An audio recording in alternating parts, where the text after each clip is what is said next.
ተስፋችን የነገ ፍሬዎች መልካም ምኞታችን ሀገራዊ ምክክር ኮሚሽኑ እስከታችኛው ማህበረሰብ ድረስ ወርዶ እኛንም የተገለልን የተገፋ ተፈናቃይ ወገንን ያሳተፈ ስለሆነ ጥሩ ነገር ነው ብዬ አስባለሁ። ሀገራዊ ጉባኤውም ሲጀመር ጀምሮ እንግዲህ እዚህ ነው ያለነው። ጥሩ ምክክር አለ፣ ጥሩ መግባባት አለ።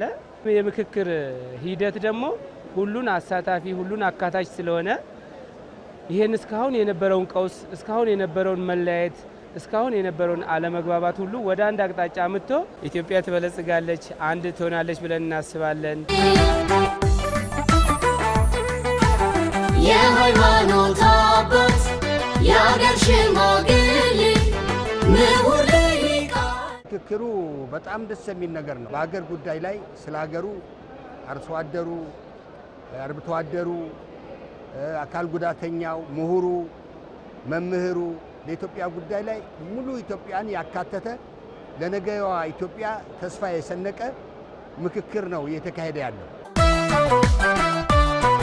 መቼም ይታየናል ኢትዮጵያችን ታርጋ ምክክሩ ሲቋጭ ሁሉ ይሆን። መጀመሪያ ጀምሮ እስካሁን ድረስ ኢትዮጵያ ከአራቱም ማዕዘን እየተመካከረች ትገኛለች ማለት ነው። በጣም በጋራ ጉዳዮች ላይ እየተስማማን የመጣንበት ሁኔታ ነው ያለው።